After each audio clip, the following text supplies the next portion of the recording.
This program is sponsored in part by Lowell and April Blankford and by the Reinhardt Foundation, located in San Diego and dedicated to community projects in Mexico and Guatemala, helping others help themselves, and by Seltzer, Kaplan, McMahon, Vitek, a full-service San Diego law firm which has represented sophisticated clients in complex transactions for 60 years and is proud of its role of counsel to many of the region's successful small and mid-market businesses.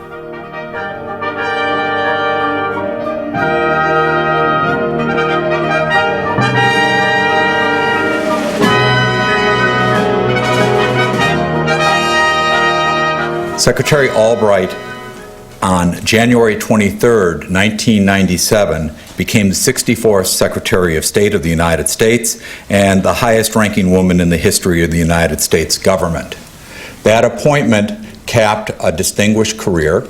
Prior to that, in the Clinton administration, she served as the ambassador to the United Nations, and that position in itself came after a career in which she had received her PhD from Columbia University, gone on to leadership roles such as serving on the National Security Council in the Carter administration, being the leader for the Center for National Policy, which worked on foreign policy, serving as a research professor at the Georgetown University School of Foreign Service, and providing numerous public service undertakings over the years.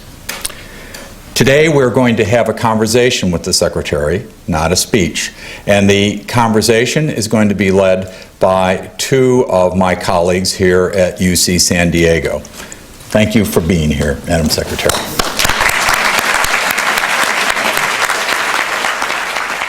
Welcome, Madam Secretary. It's great to be with you again. I thought we might want to start off talking about some of the challenges to American leadership in the world after the end of the Cold War. With the end of the global competition between the United States and the Soviet Union, it seems there are a lot of new opportunities but also new risks for U.S. foreign policy. Now, after more than a decade of this experience, how do you think we're doing? In particular, how do you think we're doing at handling our relations with Russia and China that used to be on the other side of the divide, but now we're trying to work with as partners? Do you think we can ever really be partners with Russia and China? Well, first of all, let me say how glad I am to be with both of you here and to have a chance to answer your questions. The best part about no longer being Secretary of State is I can actually answer the questions. I think that what is interesting that I've noted as I teach myself is that so much of the history we grew up in was the very serious divide between East and West during the Cold War, and so many of our thoughts and conceptions come out of a world where there was such a huge division, where we saw our friends in terms of who was on our side, and very much a divided world, and our institutions were set up that way too. The 90s, I think, were an opportunity to see the world differently and to try to figure out on what basis one formed partnerships. And we believed that it was important to find partners to help solve the vast new issues that were facing us, not just fighting communism, but in terms of dealing with new economic problems, new trading patterns, the development of globalization, the issues of human rights, and just a very different concept about how things should be done. In the beginning of this century now, our major problem is fighting terrorism. And in many ways, President Bush has again divided the world into those who are against us and those who are with us, which I think is an overly simplified way of looking at what is an increasingly complex international system. Now, the major players in this are clearly the Europeans, and then the Russians and the Chinese. As you know, we were in the process of developing new relationships with both Russia and China. With Russia, we were in a position that I don't think has ever happened before, which is to work the devolution of your major adversary. And it provided an incredible amount of opportunity, work, We, in fact, wanted to have a partnership with them, but first we had to try to see whether they had democratic institutions, tried to get some control over the nuclear weapons that they had, and basically tried to figure out how to bring them into the system. The Chinese, I think, had been kind of an extra player in all of this, and all of a sudden they loomed large on the scene. We didn't totally agree with their policies. As we said in the Clinton administration, we wanted to engage with China, but not necessarily endorse everything that they were doing. And I do think that it is essential to develop partnerships with both those countries, while not forgetting the internal problems that both have. The Chinese with their human rights record, and the Russians, I must say, now increasingly somehow forgetting the importance of democracy. And we cannot have our policy based only on whether they're fighting terrorism, because it then allows them to take various steps against their minorities that under other circumstances we would find unacceptable. Well, are you surprised that we've been able to work with the Chinese on issues like North Korea and fighting terrorism as well as we seem to be doing these days? Well, I must say I'm actually pleased that we are, because I was afraid we had you had spent a lot of time trying to figure out how to have a very practical relationship with the Chinese, bringing them into the World Trading Organization, trying to figure out, we did say we were working towards a strategic partnership. We didn't have one, but we were working towards it in the future. And I think we were developing a very positive relationship. At the beginning of the Bush administration, I was very concerned that we were about to recreate an enemy. So I am glad that there is additional work with the Chinese and an ability to recognize that they are the major new global force, and that it's important to work with them. But I think we cannot forget how we define terrorism and how much they're working. I think they are playing a useful role as far as the North Korean issue is concerned, but we can't subcontract one of our most important foreign policy issues, how to deal with North Korea, to the Chinese. They can be helpful, but they can't be the only people that are really driving the story. Mm-hmm. Well, Jeff, I think, has some questions, too. It seems to me that one of the benefits of those 40, 50 years of the Cold War was that there was a great stability within a context of threat. And part of that stability was that the Soviet Union chose its allies and friends, and we chose ours. And when the glue went out of that relationship, we stopped supporting, perhaps for good reason, some people that perhaps we never should have supported in the first place. But the effects have not always been good, and we've now have, in effect, failed states, places like Zaire, which was propped up by the U.S. for many, many decades, or Liberia, or even Yugoslavia, as one might want to look at ex-Yugoslavia in that context. It does seem to me that the end of the Cold War has brought a lot of new threats, and how do we respond to those? Well, without having Cold War nostalgia, I think that I do believe, in fact, that the world is more dangerous than it was during the Cold War. That is not to say that there were not very difficult times, and the fact that Soviet missiles were pointed at us and ours pointed at them, and that there was this kind of mutual seduction of trying to get countries to be on our side. There was a certain stability to it, because there were rules, there were treaties, there were ways that we dealt with each other. And when the Cold War ended, I sometimes like to say it was as if the ice had pulled back and all the worms were crawling around. There were unbelievable disputes that had been basically frozen in place that then emerged in terms of ethnic disputes or border disputes or various things that had been kept under control. And there was no real system in place. And the question that we all had to deal with was trying to figure out how to get a functional system that was not more dangerous.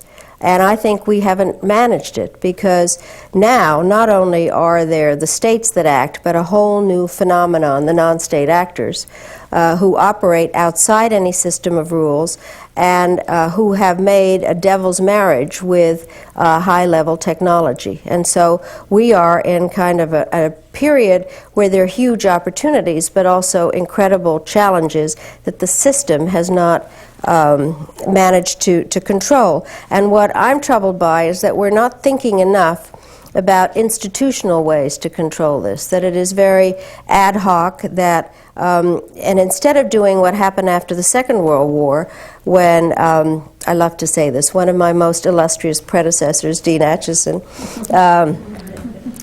was, as he wrote, present at the creation of a series of institutional structures that took us through 50 years.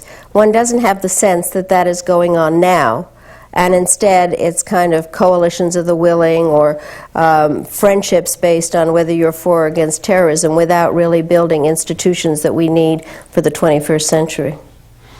One country that seems to be sort of frozen in the aspect of the Cold War is Cuba. And should we recognize the Cuban government, lift the embargo, and just get on with it? Well, I have to tell you, Jeff, I used to think that. I mean, when the Clinton administration came into office, I think there was a genuine desire on the part of many of us who had followed events from the outside that it was time to somehow normalize relations with Cuba, that the embargo was not doing anything beyond creating new enemies. And I think that there were efforts among a group of us to try to sort out what could be done. Then we had the horrible incident of the shooting down of unarmed civilian planes, in which there were Cubans and Cuban Americans, and it brought on a whole new, I think, determination that there was no way to lift the embargo. In fact, the embargo, which had been an executive act until then, became the law of the land, and very hard to lift. Now, that is the reality of it. What it has done, however, the embargo, I think, in many ways, is create an excuse for Castro for why things are not working.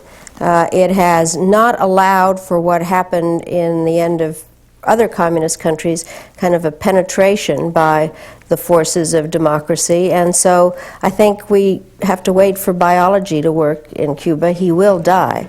And so the question will be is how to handle something that I don't think we've thought enough about is the transition in Cuba. Well, you know, Kim Il-sung did die, but he had a son, Kim Jong-il. So turning to another trouble spot, to put it mildly, you worked the North Korea issue very hard at the end of the last administration. You went to North Korea, you met with Kim Jong-il. What do you think? Do you think that Kim Jong-il is prepared to abandon his nuclear ambitions if we handle this right? And what will it take, and how is the Bush administration doing? Well, I think he was prepared to abandon, and I think that it requires a little bit of context here. There is no question that Kim Il-sung and his son Kim Jong-il is a terrible dictator, that the country is a tragedy. We have been there. We can see how the people are not only starving, but are basically reduced to being beggars and animals in terms of foraging for their food, and yet Kim Jong-il lives in grandeur with his cronies around him. But we were operating off of a new policy that Kim Dae-jung, the president of South Korea, had initiated, known as the Sunshine Policy, that would allow for some change in this relationship. There have always been people in the United States who keep thinking that Kim Jong-il will implode and that the regime will disappear. But we have to deal with what is, not what we hope will happen. And I won't go through the whole history, but we did begin negotiations with the North Koreans to limit their missile technology, having already an agreement in place that froze their nuclear program. And what the North Koreans wanted was some statement from us that we did not have aggressive designs toward them, which we don't, and that we will set up on a path towards normalization of relations, which is also not completely irrational, because if you are trying to give a tough message to a country, it helps if you're talking to them. We were in the middle of very productive negotiations, and we were in the middle of them when the elections happened. Now, not everybody in the United States quite understood that election, but they certainly did not understand it in North Korea. And all of a sudden, in the middle of the negotiations, the whole story is changed.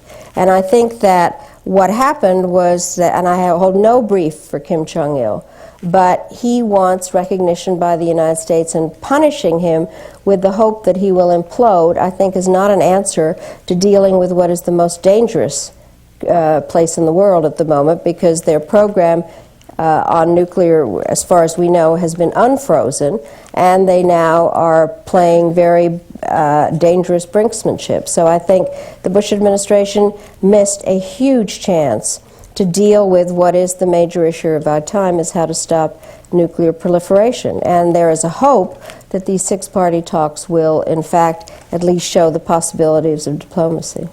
Do you think the Libya case offers some lessons for how to handle the North Korea case?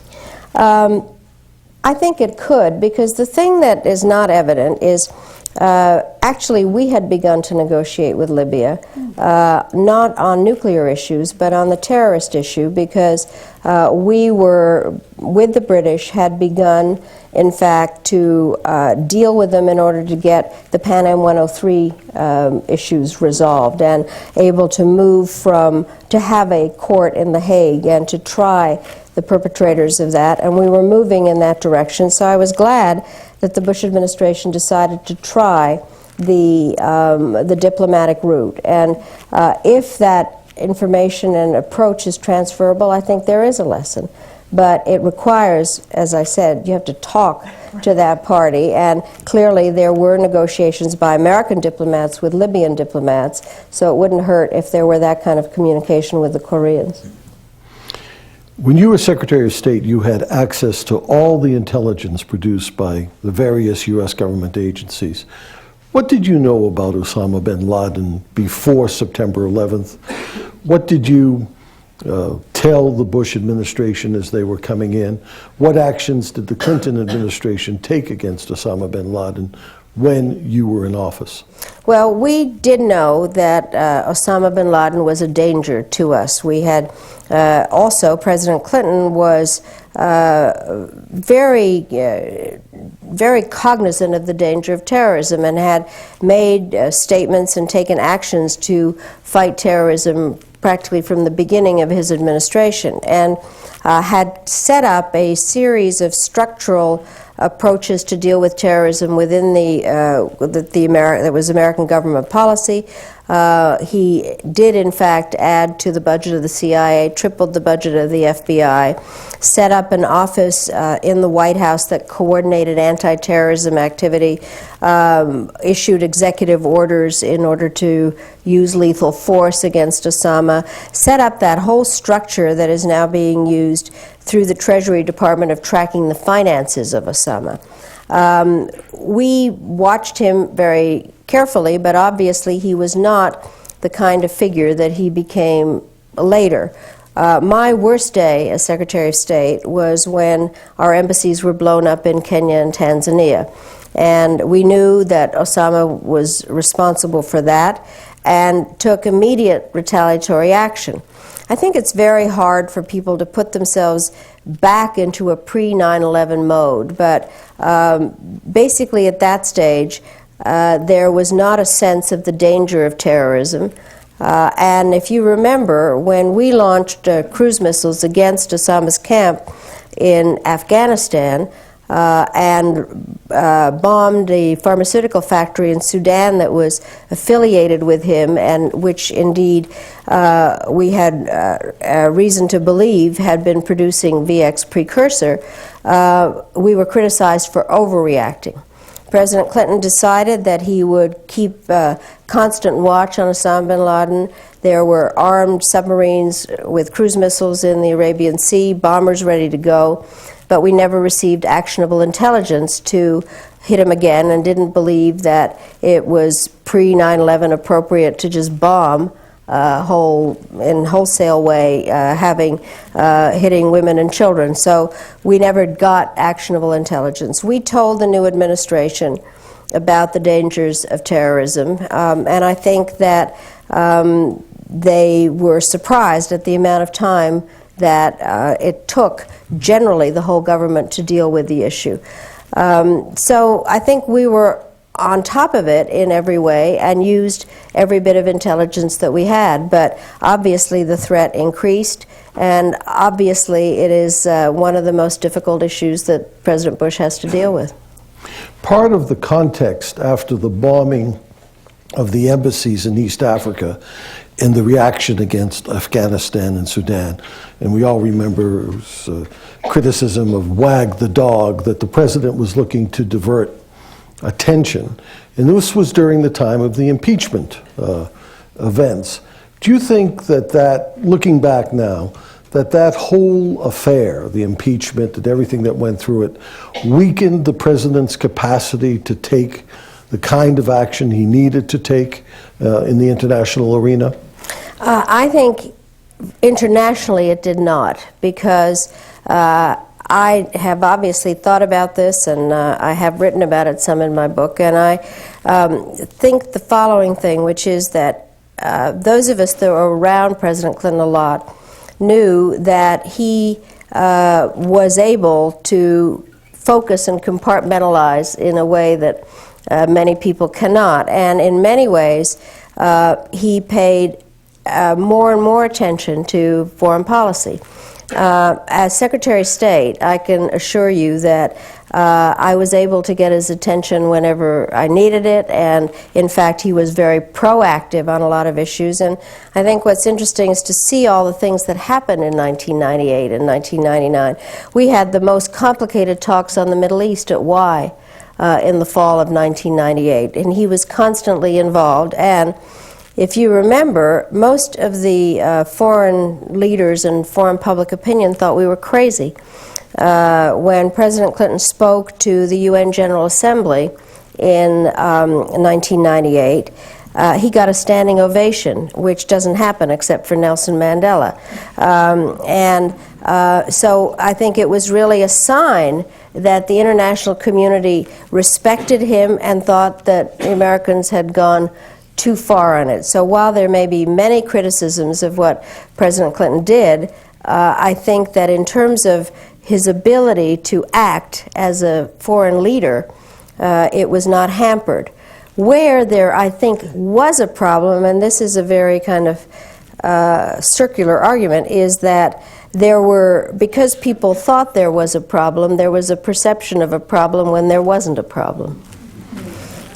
I think I understand that. Susan? Do you think going into Iraq was a mistake? Do you think that there was another way that this could have been done? Should we have just let the inspectors do their work? Should we have waited longer? Do you think the Bush administration made a mistake going to war in Iraq? Well, I have thought a lot about this, and I have kind of parsed my answer in the following way. I understood the why of the war, and as ambassador to the United Nations, I spent more time dealing with Iraq than most people, because all the resolutions that ended the first Gulf War were kind of they came up every few months, and so we were constantly talking about Iraq. And I had said all the things that President Bush had said about Saddam Hussein. He gassed his own people, he had invaded another country. All that whole brief was exactly the kinds of things that I had said. So I understood the why. I didn't understand the why now, because I was willing to believe that there were still weapons of mass destruction. Because in 1998, when the inspectors left, not all the weapons had been accounted for from the Gulf War, and so just by deduction you would think that some of them were there. But I did not think that they posed a grave and gathering threat, or imminent, or immediate, or whatever word has been used and unused. So, I also felt that it was very important to do something about Afghanistan, because it was, after all, people who had been in Afghanistan who had done 9/11 and not the Iraqis, and that the job there was barely begun. President Karzai is more like the mayor of Kabul than the president of Afghanistan in terms of his ability to have security, and I thought we should keep our eye on the ball. We had Saddam in a box. We were bombing in a very robust way in the no-fly zones, and the sanctions were on. And so I thought this was a war of choice, not of necessity. And I also was very confused about what next. I had been involved in enough post-conflict setups in Kosovo, for instance, to know that you needed to interpose somewhere some international authority, and not that the U.S. as occupier would be there in a place, by the way. I don't think we should forget that Baghdad, at a certain stage in history, was the center of Islamic culture. And there were people who thought we were doing this to capture the oil fields, and all of a sudden we're there as an occupier, when I think it would have been better for us to be there in support of an international authority. So I do think that this was a war of choice, not of necessity, but I now feel equally strongly that peace is a matter of necessity and not of choice, and therefore we have to continue to try to figure out what to do. Are you concerned about the backlash in public opinion around the world? I mean, when you look at opinion polls all over, not just in the Middle East, but in Asia, Latin America, Europe, you see that people's opinion of the United States is more negative than it's been maybe ever, if not for a long time. So, do you think this is a real risk to the United States? Is this a big problem, and what should we do about it? Well, I think it's very evident that what's happened. I've been involved in a survey that has been sponsored by the Pew group, where we we started the survey in order to try to get some data on globalization, and then 9/11 happened, and a lot of the questions had to do with that, and then subsequent surveys that have been more contemporary with the Iraq War have shown, in fact, that the reputation of the United States is sinking rapidly, and that we are not respected throughout the world. What is interesting is that the survey shows that people like Americans, and they like our technology. When they admit we have it, they like our culture, and they certainly like our clothes and things. So, but they do not like American policies. And the striking change in numbers, for instance, from countries like Indonesia that had a very positive view of us has gone completely down, or Nigeria, just pick a country, and then our reputation has really gone down rapidly. And what troubled me the most is you don't have to win popularity contests, but I think it's very important for the United States to be respected. And while I suppose there's some value in being feared, it's nice to be feared by your enemies, but if you're feared by your friends, it's not particularly useful. So I think the effect of it is that it's very damaging to us in trying to figure out what next, because President Bush has just made a speech about how to have a different approach to nuclear proliferation. He has talked a lot about international cooperation for fighting terrorism. And even the issues he doesn't talk about, like how to deal with HIV/AIDS or global warming, all require very complex and ongoing international cooperation, which is hard to get when you don't have the respect of the international community.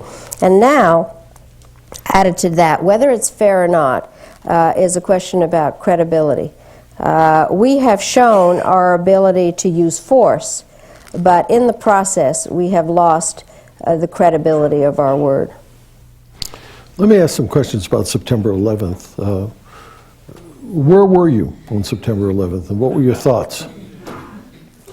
Well, I was not Secretary of State.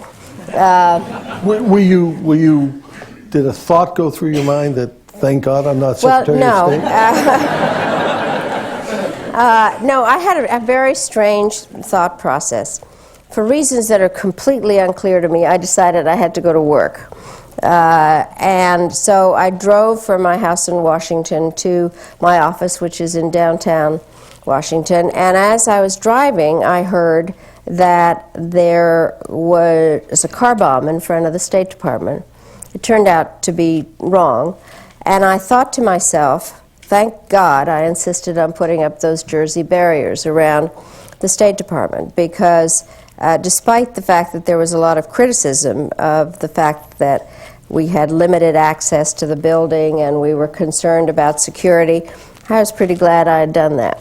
Then, as I was driving, I saw smoke from what turns out to have been the Pentagon. And meanwhile, the news was coming in. It was practically impossible to believe, I think. My day had actually started at home when Elaine Shokus, whom you both know, my former chief of staff, called and said, "Are you watching television?" I said, "No." So I ran and watched television and saw the second plane hit, which is when I decided I had to go to work. So, and then I had a totally weird reaction, which is that out of my office window, I can see the Washington Monument. And we all kept running to the window to make sure it was still there. And so it was a day of just, I think, all the same feelings everybody else had, was trying to figure out what had happened, why had it happened, how could it possibly happen, and yet a sense of powerlessness about it. The President has now appointed a commission on 9/11. Do you think that there was a major failure of intelligence that led to that? Well, I think we're going to see, but I think people need to understand a little bit more, if I might, what intelligence is. And I'll describe to you what happens. As Secretary of State and as people who work in the department, I'd arrive in the morning, and on my desk would be the intelligence from that the State Department interpreted out of the Department of Intelligence and Research. And then a person from the CIA would come with a book that the CIA had produced, and then the President's Daily Brief, which was a shortened version of the CIA book, which some of us read. It was important to know what the President was reading. And then various papers that would come from the Defense Intelligence Agency and various other pieces of intelligence information. The person from the CIA sat there with me. As I told my friends, that person would sit there and watch me read, which drove me crazy. But the person was there so that she could answer questions that I had. Sometimes I had the head of our own intelligence and research department in there with her so that they could discuss whether the material, how they saw it. I think the image that's been given now, it's as if intelligence came and it was completely clear that this was going to happen or this was not going to happen. That is not what it's like. It is basically a projection of a variety of things that could happen, speculation based on a variety of sources, some from human intelligence, some from communications and photography, and different analyses without ever saying that anything is black or white. It is a lot of saying the worst possible scenarios. But intelligence is a product.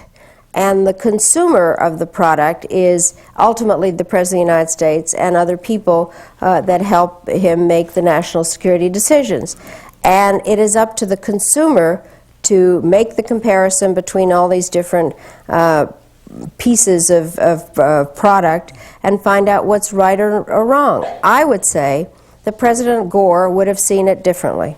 and that therefore I'm not sure it's fair to call it an intelligence failure, because it is the assessment of the intelligence that then is the way that decisions are made. Now, that doesn't mean that there were not, and I think the 9/11 Commission will try to figure this out, whether there was inadequate intelligence coming in, whether there were serious issues about not enough human intelligence, not enough Arabic-speaking people, not enough people to look over the various material. So clearly there is some glitch or blame that comes somewhere, but I think people need to remember it is a product that somebody is supposed to consume.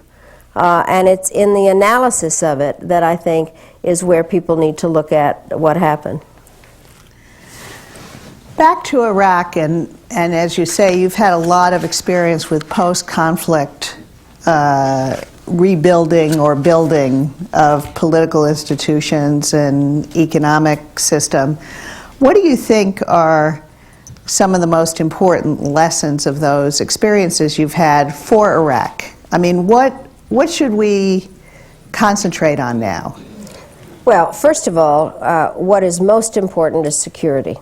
There's just no question. You can't get people to be interested in rebuilding if they are terrified all the time. The question is how that security has to be provided, and clearly, to say mistakes were made. That the disbanding of the Iraqi army, I think, is a serious issue because there's no structure to help. It in many ways falls on the United States. There is also a question as to what happened to the police. I mean, there has to be, so I think a mistake was not seeing that any part of the previous structure could have been used to help in the security issue. One of the things that we learned, and I think has still not been fully dealt with, is that the missing piece in many peacekeeping operations that we were involved in was a robust police presence, something between the cop on the beat and the armored personnel carrier that doesn't really exist in our system. Exists, for instance, the Italians have the Carabinieri, or the Spanish have the Guardia Civile, but we don't have that. And I think some kind of an international robust police force should have been developed all along and would have been useful, could still be useful in Iraq. The other part that I think are lessons learned is that you have to involve the local population. It is very hard to parachute in exiles who have their own views of things but aren't necessarily plugged in to what is going on. And you have to begin as early as possible, because this is true in all the countries where there always are factions, of how to get all the factions involved in a process that might not lead to immediate elections, because the truth is elections that happen too soon after a horrible conflict will often elicit the most overly nationalist or overly ethnically pure group of people, and therefore, but you do need to begin a process of involvement. You also have to begin to reconstruct in some form, because the people have to begin to have jobs and operate, and that requires the international community. You have to have some better way of letting contracts and deciding that you're not just going to give it to people that supported you. So I think that there are any number of things that we have learned that are not necessarily being put into place, but the main thing is, I think, that I learned was the importance of having an international authority in there in order to spread the responsibility. So do you think the Bush administration is sort of set an exit strategy now, that they basically want to get out as soon as possible, and the idea is to try to get the UN to take our place, but do you think that the UN is willing to do that? Well, I think that they have set an exit strategy based on artificial deadlines, and as I said, while I would not have done this war, I also think that now that there is this chaotic situation, it is our responsibility not to cut and run. And I think there has to be a sustained American effort. I believed that in the Balkans, is that these things all take longer. You know, I think that you can't have instant democracy. So basically the president has to explain more to the American people that this is a longer-term commitment. I do think that the UN has to be brought in, but the UN in many ways has been compromised by the fact that we did not put any confidence into it. You had mentioned earlier about the inspectors having gotten back in. I think President Bush won a great victory when the inspectors went back in, and I think they weren't allowed to do their work. And so the UN, and just go back and look at the statements of what various people in the administration said about the UN. It wasn't exactly inspire confidence. So having in many ways diminished its stature, we have now turned to it to come and help.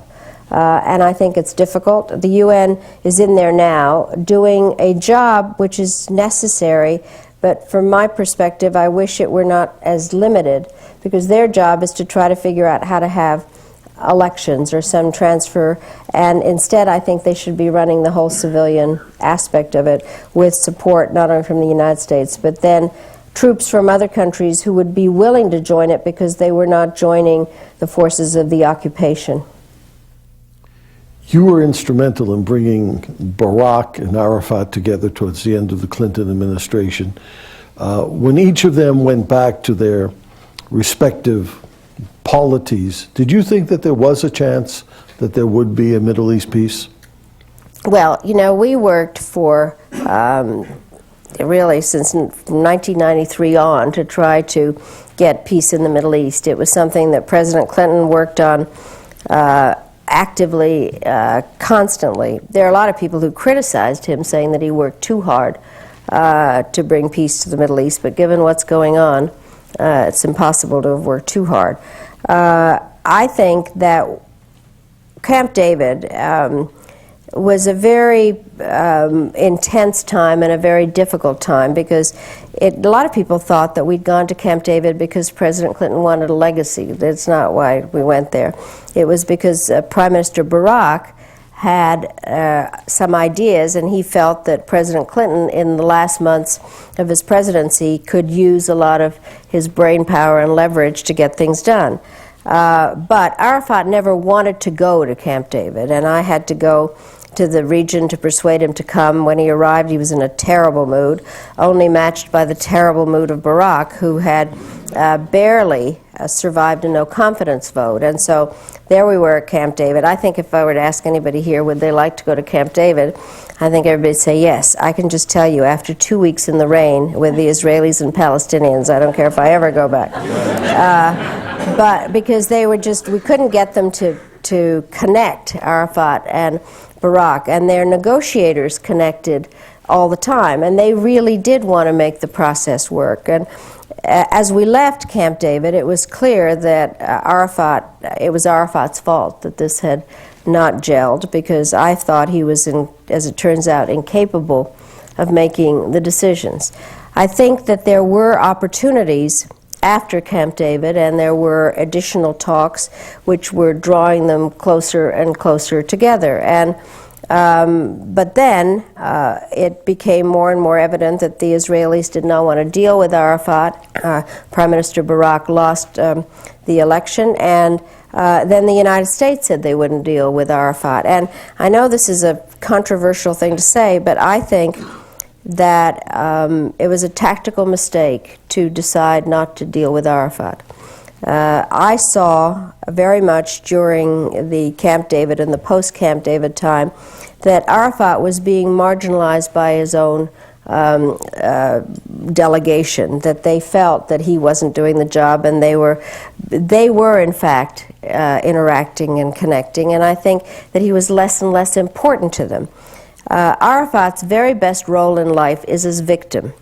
And he basically regained stature once his headquarters were bombed in Ramallah. If you just remember, there he was with the flag and the candle and CNN, and he was the center of attention. And only greater acting ability when he was threatened with assassination, and there he was in, I guess I can't remember where he was at that stage, someplace in Gaza, and he was blowing kisses, and again he was the center of attention. So I think by isolating him, in many ways he's been recreated, and so many opportunities were lost, I think. Part of the justification for the war in Iraq is that with the elimination of Saddam Hussein and the democratization of Iraq, this will make finding a peace between Palestinians and Israelis easier. Do you agree with that? No, I think it's backwards, because I think that the difficulties, and I have to say this, I actually believe in the long-run democratization of the Middle East, mainly because I believe that everybody, we're all the same, and everybody ultimately can move towards democratic system. That's probably part of a longer discussion, but I really do think that it would be easier if the Israeli-Palestinian talks, if not solved, were at least more on track, because the major ingredient that keeps the terrorist activities going in all these areas is they can always kind of raise the cry of what's the matter, why aren't we dealing with the Palestinians? So I think that it's backwards, and I've said, this famous roadmap is in the glove compartment. I mean, they are not really working off of it, and there is no interaction, and the United States cannot stand aside. I have to say that when we were in office, it was a daily activity. We had Dennis Ross as the major negotiator, who, you both know him, has a photographic mind, and if Arafat would say, I didn't agree to that, he'd say, yes, you did. We were sitting in this chair, you were drinking tea, it was hot, or whatever. And so with the dismantlement of the Middle East peace team, the historical knowledge, in many ways, was dismantled, and there, a few trips and a couple of speeches does not a negotiation make. And so the United States, I think, has to be more actively involved, and we have to get it, now we've already done the Iraq war, so you can't reverse the order, but we really do need to work on that more actively before we can see these wider visions for the Middle East coming true. Speaking about the future of democracy in the Middle East, what about Saudi Arabia? I know that you had some interesting experiences yourself in Saudi Arabia, and do you think that there's a prospect for democracy in Saudi Arabia? Do you see the regime there as shakier than before, and what should the U.S. be doing about it? Well, I think our relationships with Saudi Arabia are among the most complicated we have in the world, and we have clearly been dependent on stability in Saudi Arabia for our oil supplies, and so we have been, I think, more concerned about keeping things quiet rather than pushing for reform. The Saudis, I always hesitate to make judgments about them because of the following things. I went to Saudi Arabia a number of times, and I found that some of the things that they said publicly did not match with what they said privately, where they actually were quite helpful. And these were things that were not known, and so it's conceivable that the same kind of things are going on now, that they are being more helpful privately than we know. They are in the process of having to change themselves, and conversations that I had with Crown Prince Abdullah were very indicative of the fact that he saw the need for a variety of reforms, but there's factional infighting going on there with different views of how the future should be handled.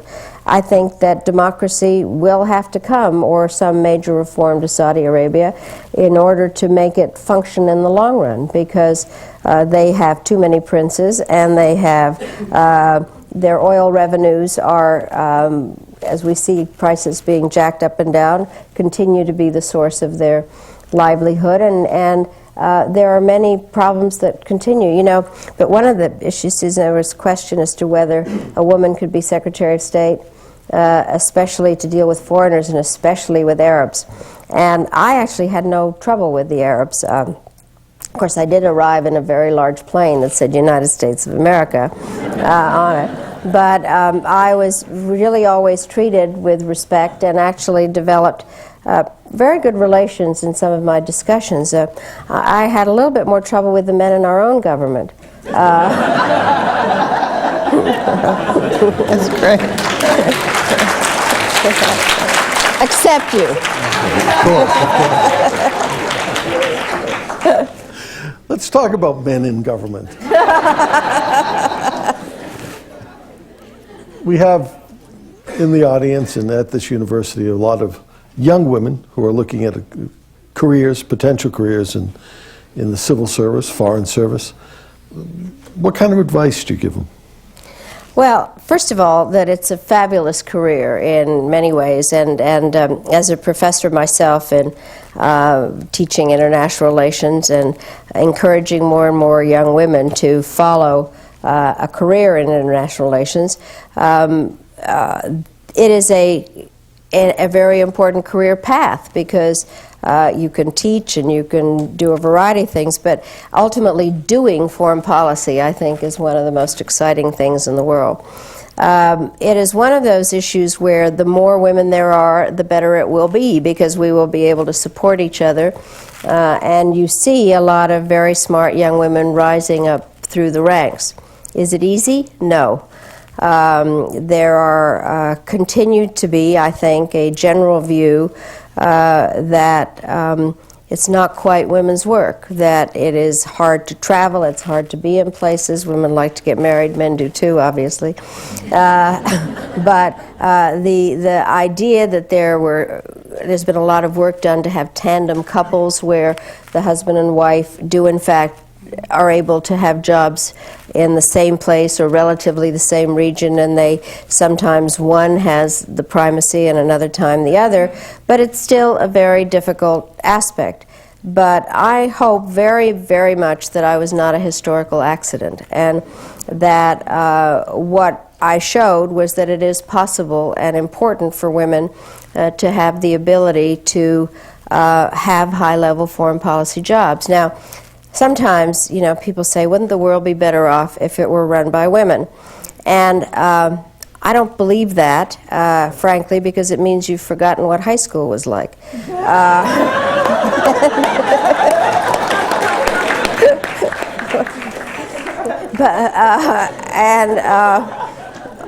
But I do think that what is important is to give opportunity for women to be able to rise to the level of our ability, which I believe is great. Now, the advice I really give to young women is that I myself, even in old age, have sat through many, many meetings where I have something brilliant to say, and I think to myself, oh, well, should I say it? It might sound stupid. And then some man says it, and everybody thinks it's brilliant, and you think, darn it, why didn't I say that? And then women have a tendency to raise their hands and wait to be called on. What happens is that you're never called on until the point is no longer germane.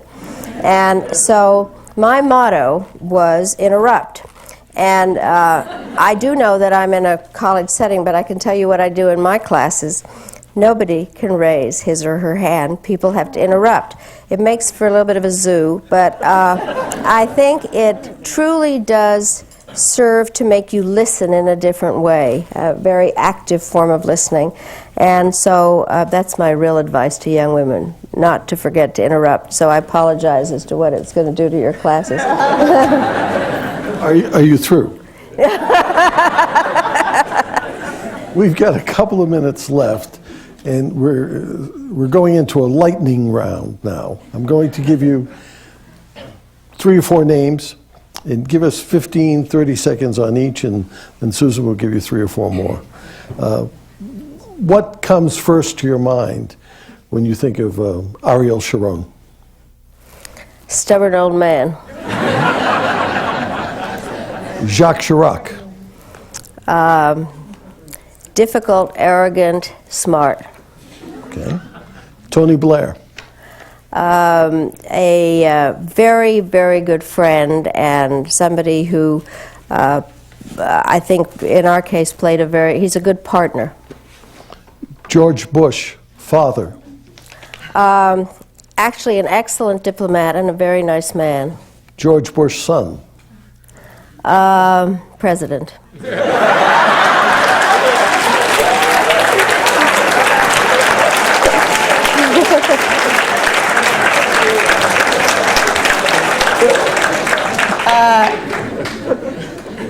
How about Putin? Very pragmatic, cold-blooded, not a Democrat. Jiang Zemin. Cheshire cat, and somebody who tries to charm you, but quite wily. Kim Jong-il. Not crazy. Same height as I am, wears high heels. Better hair. That's good. Were you wearing the high heels, or was he Both wearing of the us. high heels? How about President Fox? I think somebody who is out of central casting and who in some ways has missed the boat. Nelson Mandela. Overwhelmingly impressive, brave, and the major figure of our lifetime.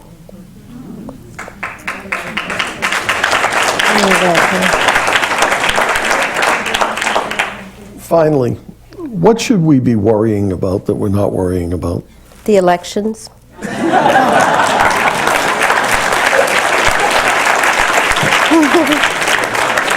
All right, let me ask that again.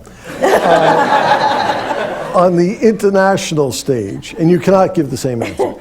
On the international stage, what should we be worrying about that we're not looking at, that we're going to wake up some morning and really be shocked by? I think all the developments that we're not paying attention to. I have not been as critical of this administration about being unilateral as some have said, because there is some coalition that is there. What I'm more critical about is the unidimensional aspect of our foreign policy in two ways. One is that we are completely focused on military power, when in fact we have a variety of other elements of our power, which maybe we have the best military in the world, but there are other elements that may be more useful in other circumstances. And second, that we are so focused on one part of the world now that we have forgotten what is going on in this hemisphere, where we were celebrating the glory of democracies 10 years ago, and now the fragility of the democracies is genuinely, I think, threatening to the well-being of our hemisphere. I often go into classrooms with small children and say, you know, the map that's on the wall has the Western Hemisphere in the center. Most of the people live on the other side of the globe, and we have forgotten about them. And we have forgotten about poverty and hunger and issues that ultimately are going to come back and get us, because they are the long-term issues for the international system. So it's the unidimensional aspect that worries me, in addition to the lack of dedication to building institutional structures that will help us through the 21st century, that is an incredibly fascinating but complicated century which we haven't quite gotten a grasp on. Madam Secretary, thank you for sharing your thoughts with us. Thank you. Thanks. Thank you.